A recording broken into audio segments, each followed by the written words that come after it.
Sénégal a réalisé 133 956 raccordements au réseau d'eau grâce à sa politique de branchements sociaux qui a permis à 1 400 000 personnes d'accéder à l'eau courante.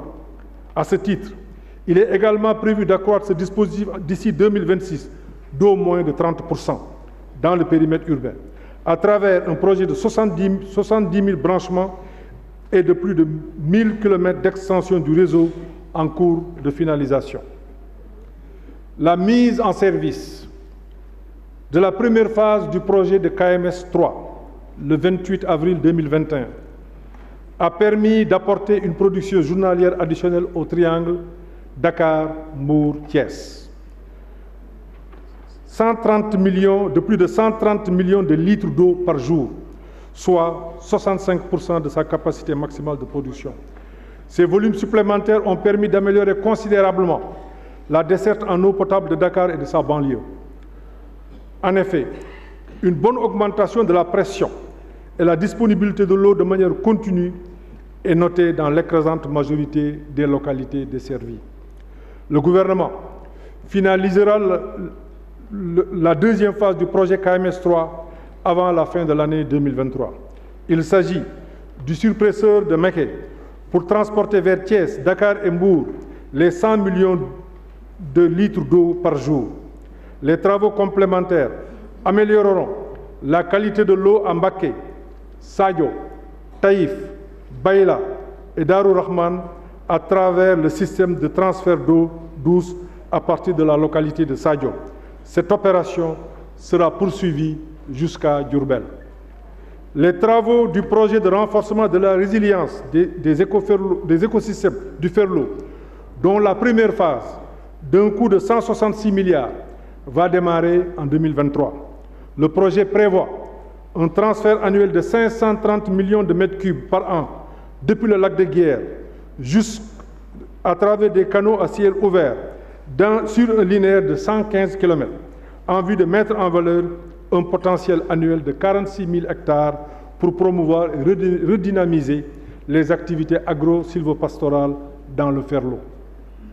Le gouvernement va réaliser de nouveaux systèmes de production d'eau, renouveler et réhabiliter plus de 55 forages, étendre et densifier les réseaux avec 50 km dans la zone sud, 35 km dans la zone nord, 45 km à Touba et surtout développer un important programme de branchements sociaux dans les régions du centre. Ainsi, 39 731 branchements sociaux seront subventionnés, 91 000 personnes seront nouvellement desservies à l'eau potable et le taux moyen de disponibilité des forages ruraux passera à 96%. La conjugaison de toutes ces réalisations aura un impact significatif sur les indicateurs sectoriels. Ainsi, pour 2023, le taux d'accès à l'eau potable ciblée est de 100% en milieu urbain et 97% en milieu rural. La solidarité donne tout son sens au respect de la dignité humaine. Dans la continuité de la politique de soutien des ménages les plus vulnérables décidée par le chef de l'État Macky Sall, notre gouvernement poursuivra des mesures de soutien direct à travers, entre autres, les bourses de sécurité familiale, la couverture maladie universelle, l'appui aux filets sociaux pour préserver ces segments de la société de la précarité au nom du principe d'équité, de solidarité et de cohésion sociale.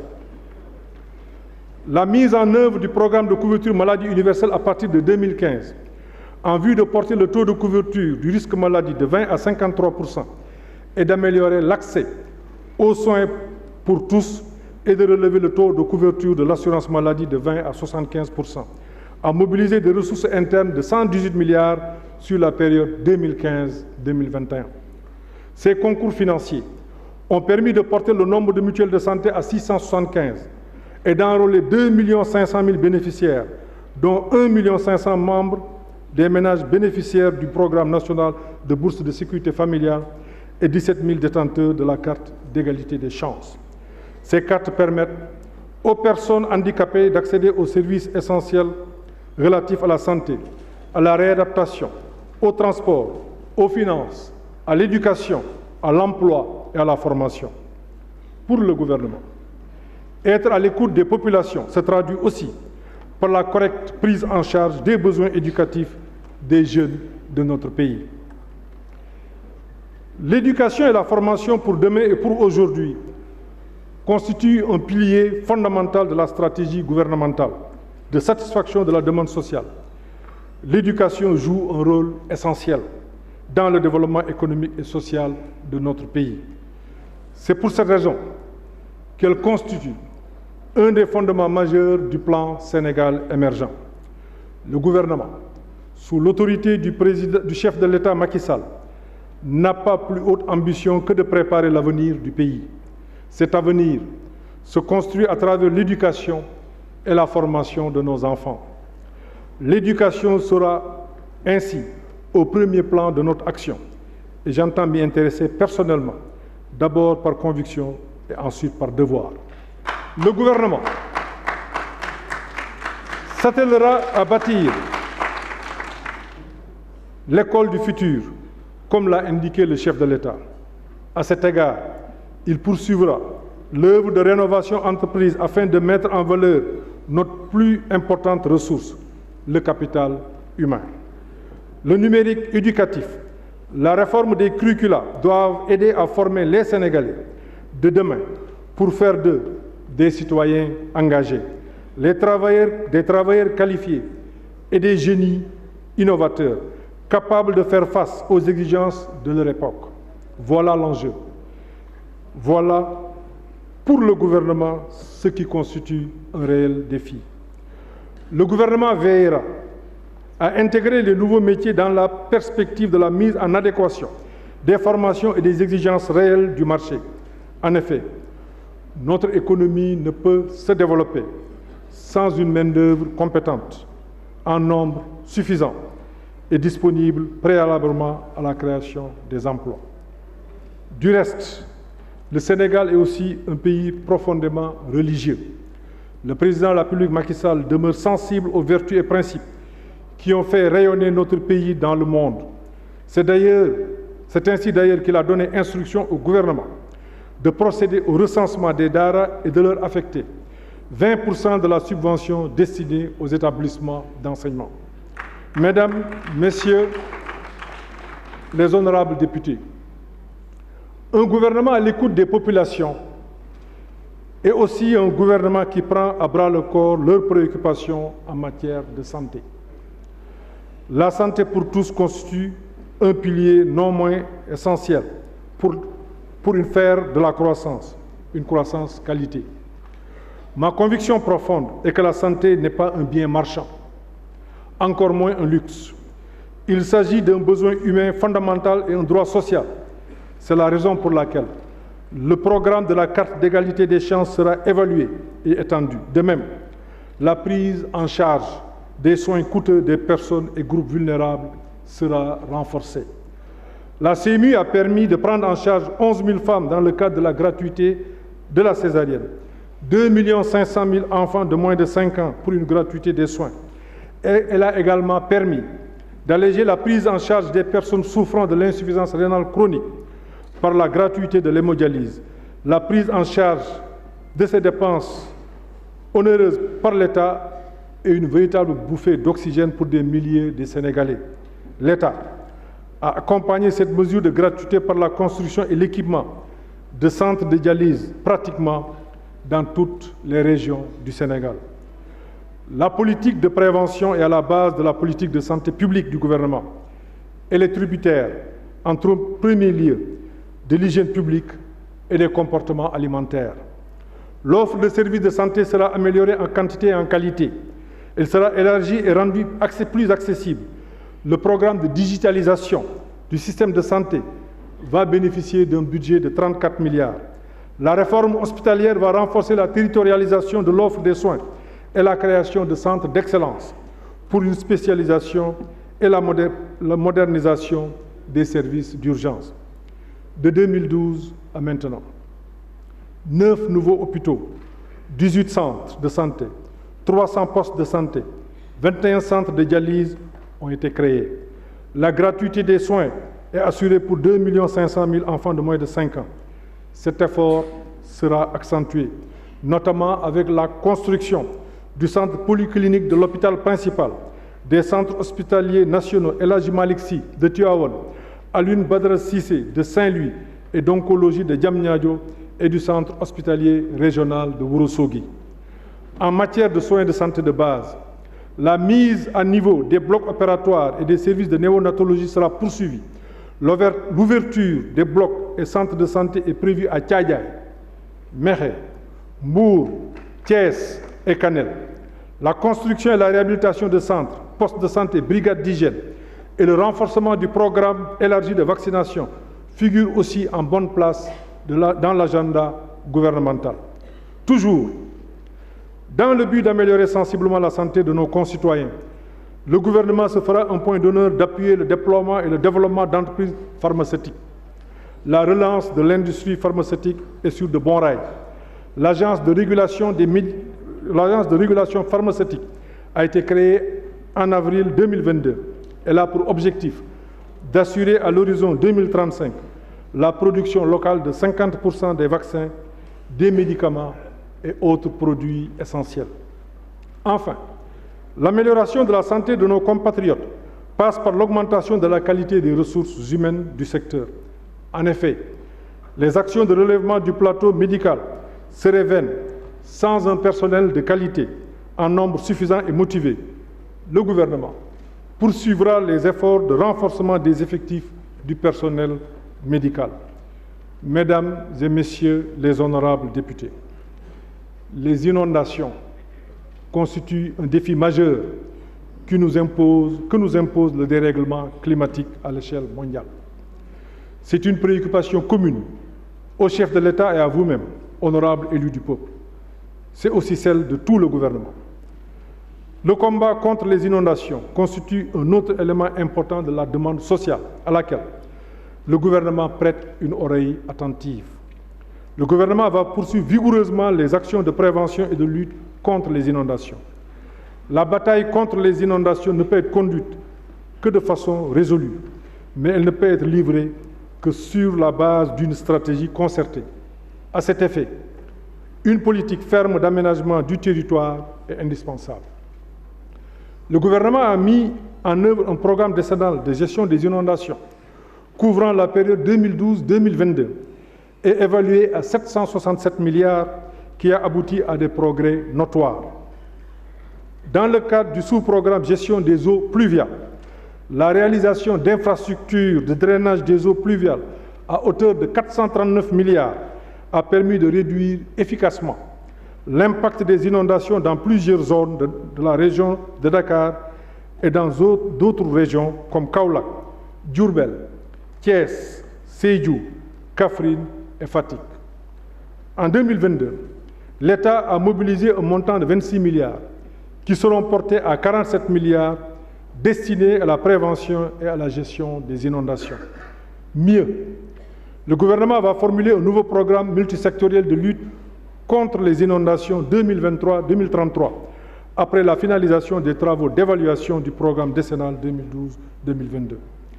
Les travaux de restructuration du système de drainage des eaux pluviales du bassin versant de la zone de captage d'un coût de 16 milliards vont démarrer, de même que le projet intégré de sécurité de l'eau et d'assainissement avec une dotation de 5 milliards 700 millions en 2023 qui impactera Koumpentoum, Goudiri, Ourossogui, Kanel et Ranérou.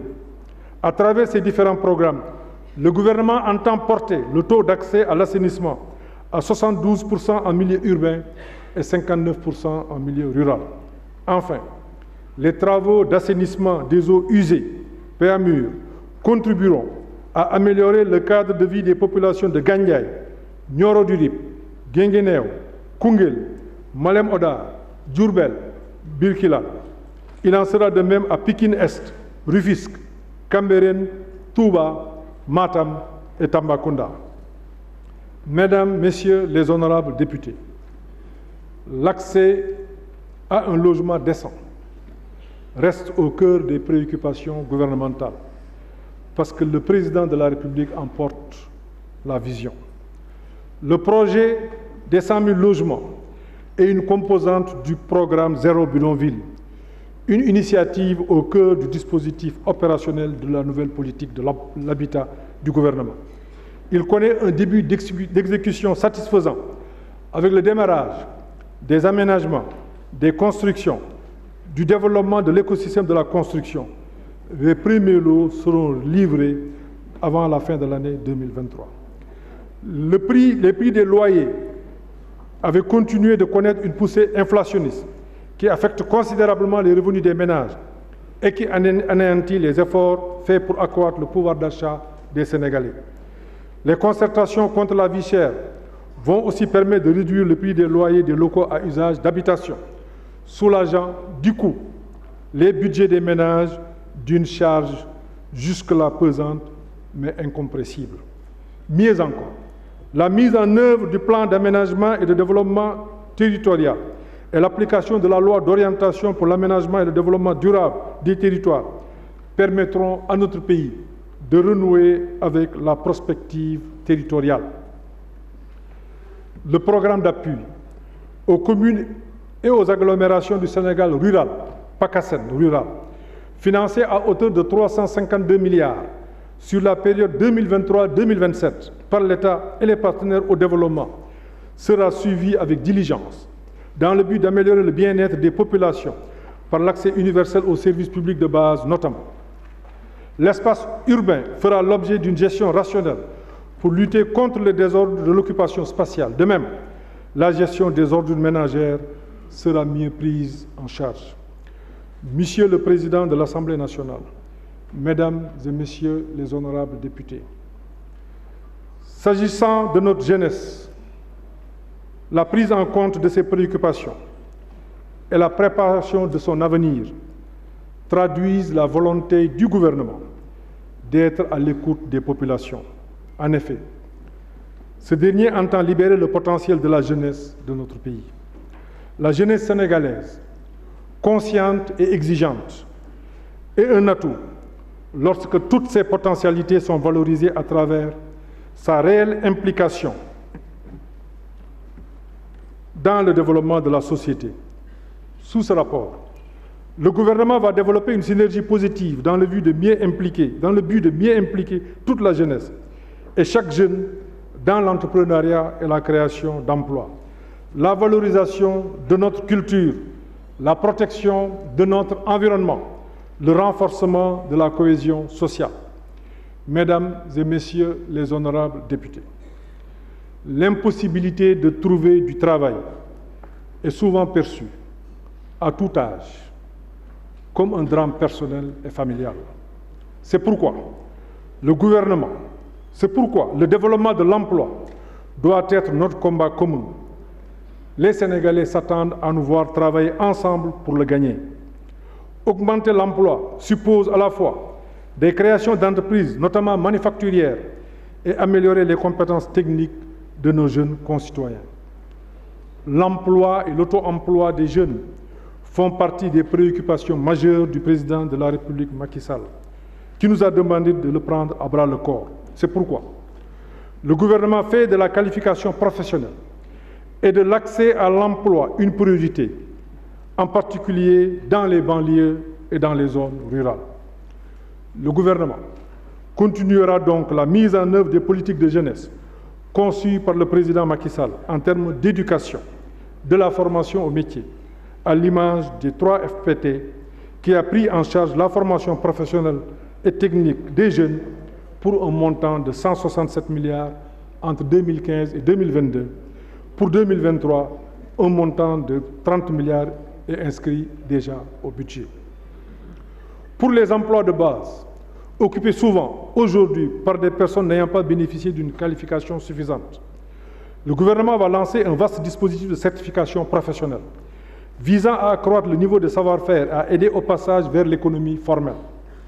Ce dispositif visera de très nombreuses professions, transport, beauté, bâtiment, tourisme, métiers de bouche, sécurité, etc. Il s'agira de mettre en place un système de formation par l'apprentissage en partenariat avec les entreprises, en vue de faciliter la reconnaissance des compétences acquises par le marché du travail. Il a paru au gouvernement que rien ne serait en réalité plus justifié que de redynamiser le secteur privé et assurer son redéploiement dans les secteurs primaires et secondaires pour créer des emplois au profit de nos jeunes. À cet effet, l'impact de l'ADER sera renforcé afin de permettre aux jeunes de créer davantage d'activités génératrices de revenus. L'ADER a créé plus de 100 000 emplois directs, 200 000 emplois indirects. Elle va continuer, en plus des nanocrédits et de l'autonomisation de ses actions de financement de projets structurants. L'ADER va renforcer l'entrepreneuriat dans les chaînes de valeur agricoles et artisanales, notamment avec les programmes de renouvellement des camions frigorifiques, de financement des boulangeries, de renouvellement du matériel agricole motorisé et de mise à disposition de semences et d'engrais certifiés. Mesdames, Messieurs les honorables députés, les jeunes de notre pays sont les garants de la perpétuation de notre culture et de nos modes d'expression culturels. Le gouvernement les accompagnera à travers la valorisation de notre patrimoine historique et la matérialisation de la volonté politique du président de la République de doter notre pays d'infrastructures culturelles ayant un fort impact mémoriel et économique. C'est le cas du mémorial Diola, qui sera réceptionné avec des équipements et des contenus muséographiques de référence. Le secteur créatif constitue un gisement important pour l'emploi et la création de richesses. Il constitue également un facteur de préservation de la diversité culturelle et de la promotion de la culture sénégalaise. Le gouvernement va structurer l'écosystème des industries culturelles et créatives par la mise en œuvre d'incubateurs, de projets, notamment dans le domaine de la culture urbaine. Mesdames, Messieurs les honorables députés, le sport des jeunes constitue une priorité majeure dans le programme de développement de notre pays. Dans le but d'accroître le prestige et l'image du pays, la participation aux compétitions internationales seront davantage considérées. C'est ainsi que le gouvernement entend maintenir la dynamique de performance du sport sénégalais en l'amplifiant.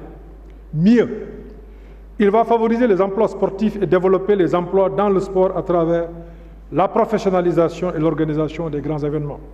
Dans le même temps, la modernisation des infrastructures sportives sera consolidée, l'offre sportive sera diversifiée et sa qualité améliorée. Mesdames, Messieurs les honorables députés, comme vous le savez, la jeunesse de notre pays, comme celle du monde, est très sensible à l'environnement, car elle est consciente que son avenir sur la planète est en jeu. Un nouveau modèle de développement économique doit tenir compte, bien plus que par le passé, de la préoccupation de défense et de protection de l'environnement. C'est ainsi que le Centre de suivi écologique, entité accréditée, dispose d'un fonds de 7 milliards financé par le Fonds vert climat pour les porteurs de projets verts. Le BRT, du fait de son label de protection de l'environnement, dispose aussi d'un financement de 37 milliards de ce même fonds. Le plan Sénégal émergent met la question environnementale au centre de sa stratégie de développement, par la promotion des cultures moins consommatrices en énergie et en eau, mais aussi par l'imposition aux sociétés extractives de cahiers de charges exigeants sur la remise en état de leur zone d'activité. Le gouvernement